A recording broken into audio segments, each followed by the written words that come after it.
Hey, what's up, guys? Now, listen, just like the daggone roads outside of Baghdad used to blow up on me, some of you, your diet's blowing up on you. And so that's why we're going to talk to you today about how your body works, how it processes calories, why are you continuing to yo-yo, as we like to call it, the IED, the imploding exercise diet. So the reason so many people have an inability to actually change the way that their body looks is they really don't understand how their body, A, burns calories. They also don't understand what their metabolism is or how to figure out what it is, or even more importantly, how to ramp it up. And they don't understand why they yo-yo. So I want to make sure we fix this all for you right now. And listen, you're going to see all these influencers out here. They're going to tell you all these ways, this special food that ramps up your metabolism, all of this bullshit. Because that's what it is, my friends. It's bullshit. They're trying to sell you a pill, get a little skinny, a little ripped up, quick attack, and it doesn't work. Because here's why it doesn't work, fam. Your metabolism is based off of your skeletal muscle. You're not going to be able to sit down here and take some magic mushroom. You're not going to eat some special broccoli, some ashwana hana and get your metabolism up. You got to put some muscle on. You got to put some muscle on. What we know is that your BMR, your basal metabolic rate, we know that's how many calories you burn every day, even at rest. So if you don't do anything, myself, for example, I'm at 2,000 calorie BMR. I am going to burn 2,000 calories no matter what. It also accounts for 70% of your total daily energy expenditure. Now, what is the next big chunk for you? The next big chunk of your calorie burn is going to come from this thing called NEAT. This is non-exercise activity. Now, guys, all this means is it's time to get off your ass. You got to get off your ass. If we go back and we look at photos of Americans from the 60s and before, what we see is not a lot of obese people. This is in stark contrast to the fact that by 2030, we expect 50% of Americans to be obese. As a matter of fact, we're taking one step further. A quarter of Americans will be severely obese. We are actually becoming the future in Wall-E. We've got to put an end to this. Part of the reason that this happens is processed sugars, and we'll talk about that more in other episodes to bring you up to date with how sugar is absolutely setting you back. But one of the real reasons is we're just way too sedentary. We do not move. We ride in cars for 2 hours at a time to a daggone job we sit on our behind. You've got to get up. You got to get active. You got to start moving. It's going to give you a 15% bump. And what is it, man? It's using a standing desk. It's setting alarms to get up, make some laps. Don't stay seated all day. It's parking far away from the grocery store. Left, right, left, right, left, right, left. As we used to say in the military, right on inside. It's using the steps instead of an elevator. It's not that complicated. Just move. Just move. And know while your 1 mile walk during your workout is, we appreciate it. We're going to talk about that in a minute. That is not what we're talking about. This is activity that you are putting into your day that is not your exercise. It does not count as your exercise. The next big chunk is known as TEF. This is the thermal effects of food, and in a weird twist of fate, you burn 10% of your body's calories processing the calories that you consumed. Isn't it ironic? Don't you think? Now, what I want you to understand, there's levels to this game, just like there's levels to every other game. Fat has a thermogenesis effect of 0 to 9%. Carbohydrates are going to be from 5 to 15%. And the most thermogenic of them all, protein. You got to eat your protein in, baby. Protein is going to put you somewhere between 20 to 35% thermogenesis. Make sure you're having a high protein diet. And I'm going to ask you, what do you think this last 5% is? What do you think the top of the graph is? That last little smidget, what do you think it is? Tick tock, ding, ding, ding, do, do, do, do, do. Did you say exercise? I bet you didn't, because no one says exercise. But if you did, give yourself a high five, do 5 push-ups, because you're smart and now you're smart and strong. See, we're getting you better all the way. This is your exercise. And guess what people do? They screw this up all the time.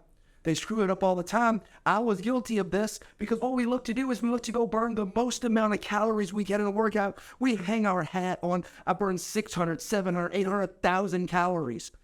There was a point in time where I wouldn't leave the gym unless I burned 1,000 calories. It was me being afraid of being that 300-pound fat kid again. What we know is this. Your exercise, you would literally have to work out 3 times in a day to equate to the same calorie burn you could get if you would just do that thing I mentioned earlier, and that's get off of your behind and start moving.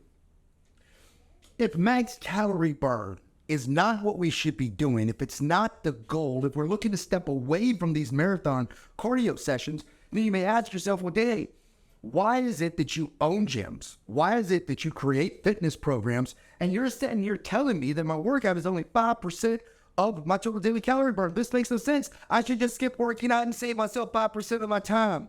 I understand why you would think that, but you would be wrong. You see, what we have to do, the workout, though 5%, is still actually extremely vital to you being able to get the body that you want.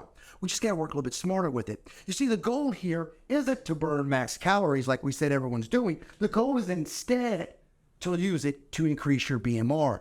We need to get your metabolism up. And remember, I told you at the start of this video that your BMR is derived from your skeletal muscle.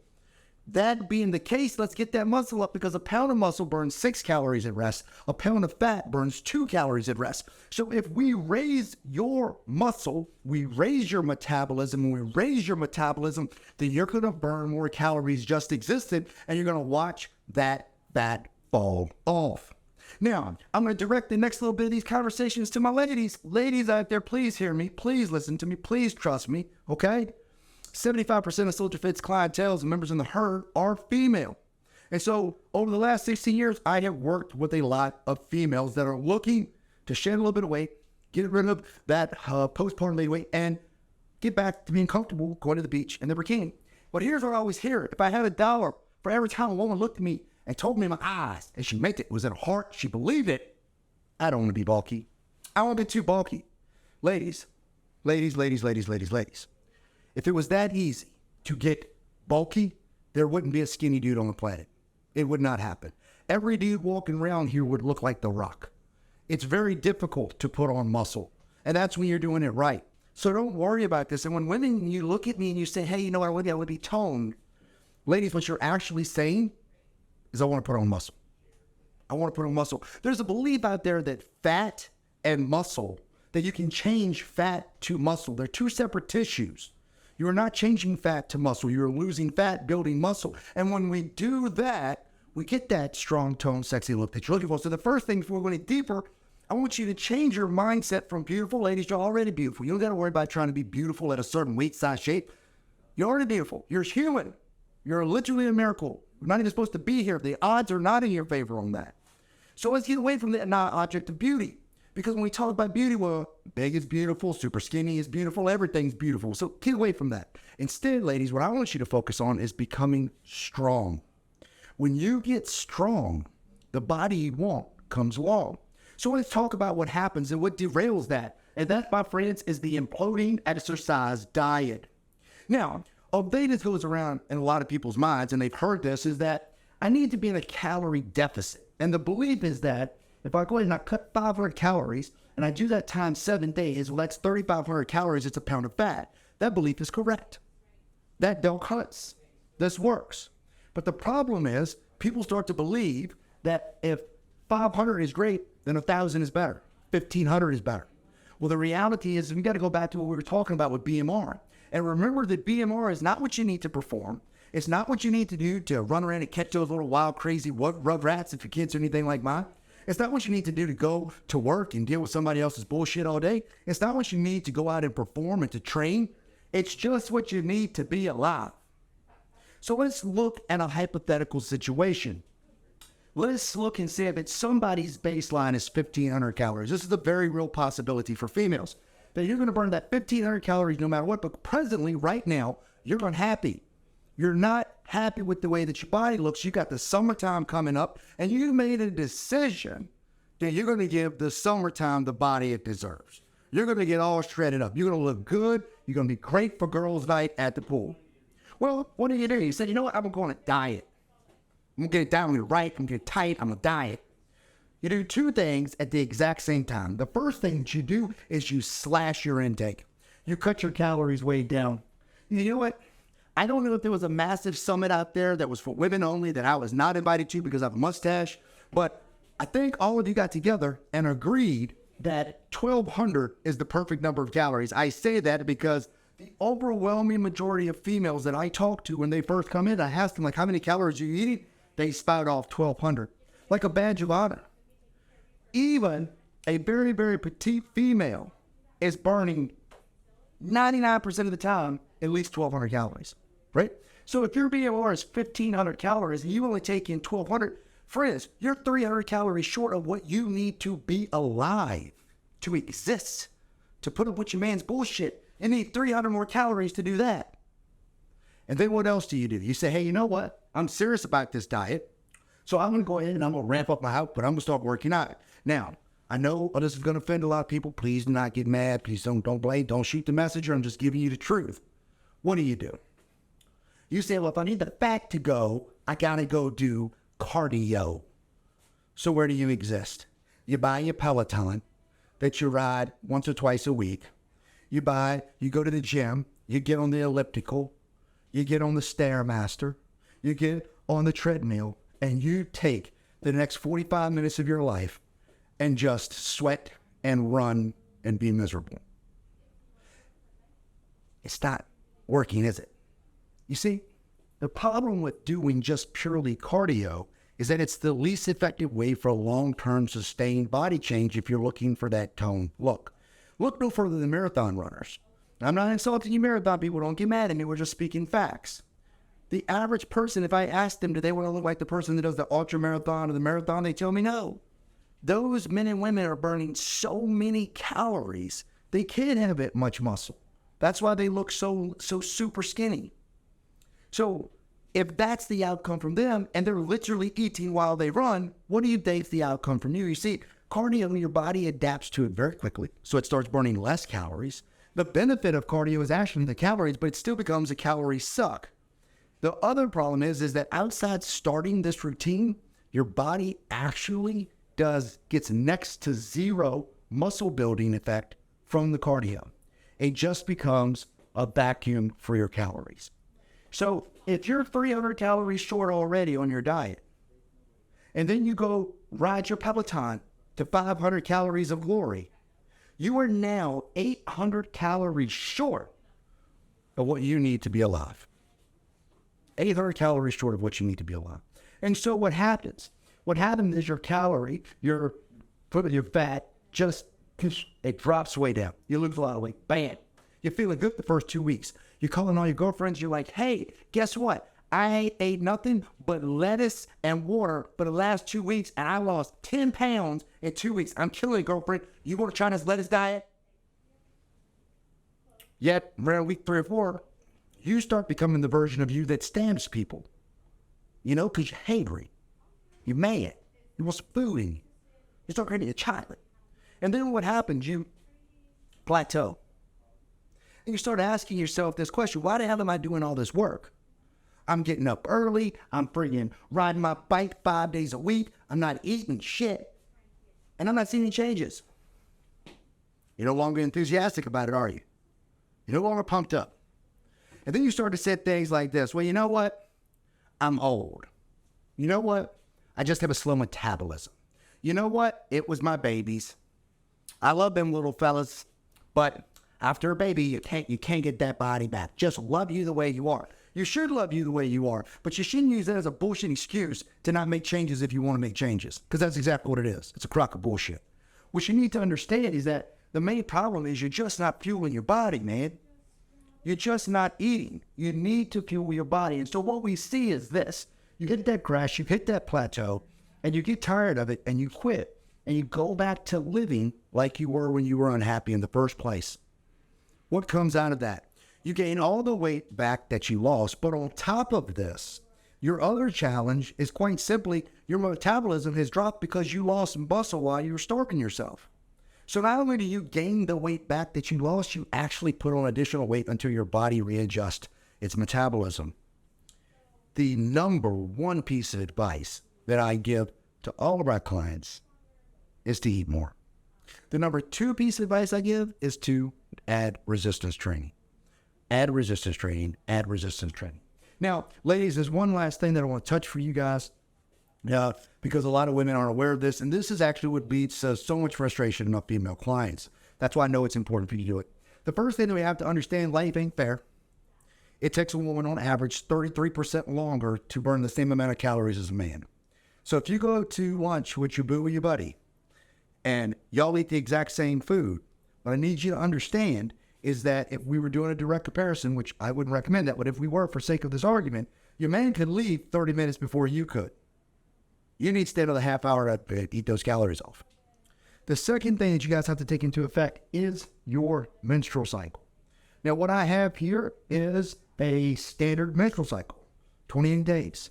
I understand that many of you out there don't have standard, right? Your birth control pill may have some effects on it.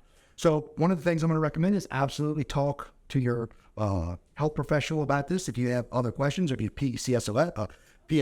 PCOS, this also affects you. Talk to a health professional about it.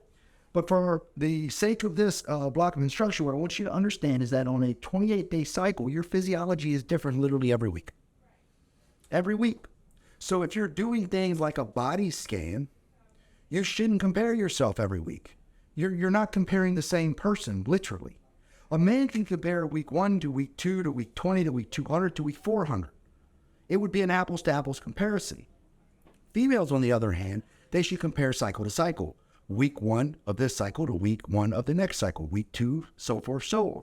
The other thing that you got to understand is that for females especially, and this happens to guys too, there are days when you walk back, you step on the squat bar, and the weight just feels heavy as hell. But this is more profound for females, because what we're going to see is that your best performance is going to come between day 7 and 14. This is where your testosterone is peaked. So you're going to feel more like working out. You're going to lift the heaviest. You're going to run the fastest. This is your best performance. So if you try to compare day 14 to day 27 and how you feel at the gym, fam, there's a strong possibility you're heading yourself for a letdown. One last thing to note is super important is that on average, on the second half, the luteal phase, you ladies actually burn 100 to 300 more calories a day. Those cravings you have, it's not because you're going crazy. Your body is literally burning more calories. So let's make sure that we're factoring that in when we're looking at your nutrition. Guys, it's not rocket science, but it's still science. And there is a proper way to do this. Working out hard is not the be-all, end-all. I have watched hundreds, if not thousands of people work out hard, put the effort in, but not get the results because they're not fueling their body and they're not taking into account the way that their menstrual cycle and hormones affect their body. What's worse, I have watched women actually be making amazing progress, and give up on themselves because they didn't understand how this works and how they're not even comparing the same lady each week. So please take this to heart. If you learn something on this day, man, by all means, share it with your friends, especially share it with your of the other females in your life. Men, step your game up. Share it with them too. What's important is if you want to change the body, then learn the proper way to change the body. Learn about programming, learning about nutrition. Stop looking for these get there quick schemes. This shit doesn't work. If you get there quick, you fall off just as fast. Don't look to do 2 a day, 7 days marathon training sessions. My message to everyone is if you can't sustain it for the rest of your life, and I'm going to tell you right now, maybe 1% of people will sustain 2-a-day workouts for the rest of their life, or working out 7 days for the rest of their life. If you can sustain that for the rest of your life, then why the hell would you start it for 12 weeks? The point of getting in shape, my friends, isn't to get in shape. The point of getting in shape is to stay in shape. And so we want you to have a program and a lifestyle and a nutrition plan that actually is sustainable. Again, if you got this, please go ahead and hit that subscribe button, share that to someone you know.